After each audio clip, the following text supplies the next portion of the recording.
वैशाख कृष्ण गणेश चतुर्थी व्रत कथा।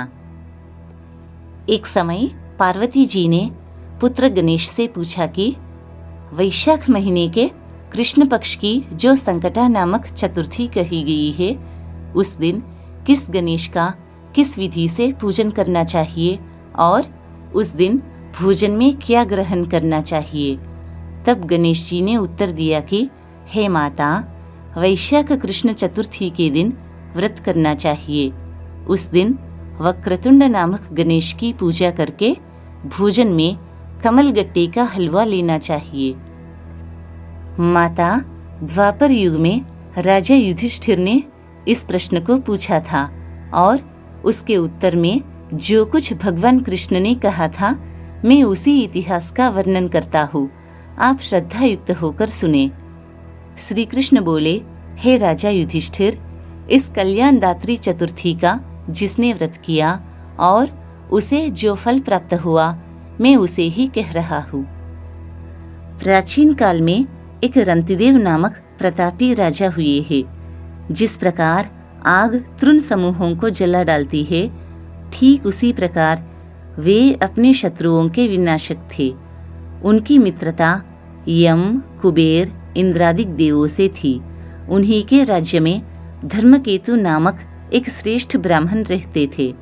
उनके दो स्त्रियां थी, एक का नाम सुशीला और दूसरी का नाम चंचला था। सुशीला नित्य ही कोई न कोई व्रत किया करती थी। फलतः उसने अपने शरीर को दुर्बल बना डाला था। इसके विपरीत चंचला कभी भी कोई व्रत उपवास आदि न करके भरपेट भोजन करती थी। इधर सुशीला को सुंदर लक्षणों वाली एक कन्या हुई और उधर चंचला को पुत्र रत्न की प्राप्ति हुई। यह देखकर चंचला बारंबार सुशीला को ताना देने लगी। अरे सुशीला, तूने इतना व्रत उपवास करके शरीर को जर्जर बना डाला, फिर भी एक कृष्णकाय कन्या को जन्म दिया। मुझे देख, मैं कभी व्रतादि के चक्कर में न पड़कर हुष्ट पुष्ट बनी हुई हूँ और वैसे ही बालक को मैंने उत्पन्न किया है। अपनी सोच का व्यंग्य बाण सुशीला के हृदय में चुभने लगा। वह पतिव्रता विधिवत गणेश जी की उपासना करने लगी। जब सुशीला ने भक्तिभाव से संकटनाशक गणेश चतुर्थी का व्रत किया तो रात्रि में वरदायक गणेश जी ने उसे दर्शन दिया। श्री गणेश जी ने कहा कि हे सुशीले, तेरी आराधना से हम अत्यधिक संतुष्ट हैं।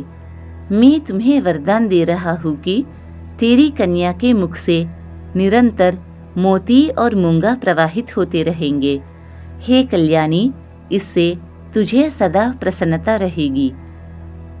और हे सुशीले, तुझे वेद शास्त्रवेत्ता एक पुत्र भी उत्पन्न होगा। इस प्रकार का वरदान देकर गणेश जी वही अंतर्धान हो गए।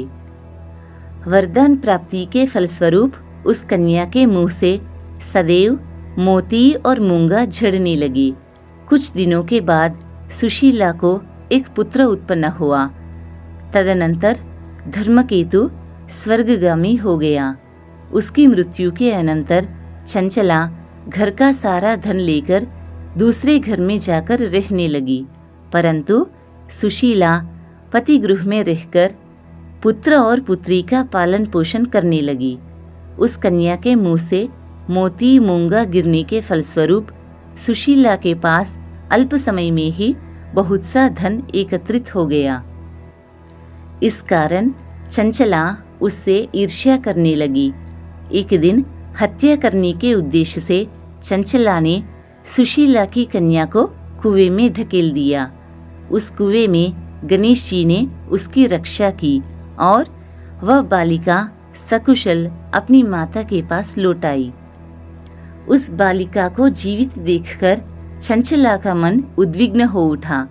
वह सोचने लगी कि जिसकी रक्षा ईश्वर करता है, उसे कौन मार सकता है। इधर सुशीला अपनी पुत्री को पुनः प्राप्त कर प्रसन्न हो गई। पुत्री को छाती से लगाकर उसने कहा कि श्री गणेश जी ने तुझे पुनः जीवन दिया है।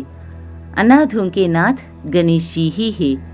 चंचला आकर उसके पैरों में नतमस्तक हुई। उसे देखकर सुशीला जी के आश्चर्य का ठिकाना न रहा।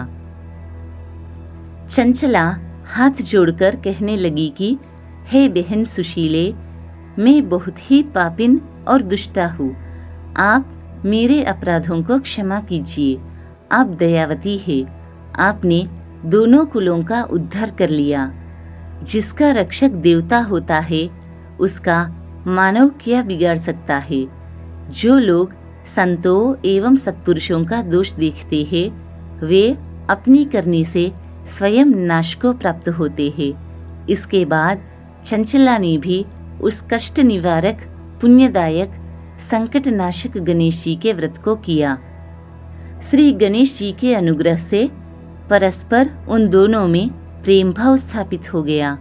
जिस पर गणेश जी की कृपा होती है उसके शत्रु भी मित्र बन जाते हैं। सुशीला द्वारा संकट नाशन गणेश चतुर्थी व्रत किए जाने के कारण ही उसकी सोच चंचला का हृदय परिवर्तन हो गया। श्री गणेश जी कहते हैं कि हे देवी, पूर्व काल का पूरा वृत्तांत आपको सुना दिया।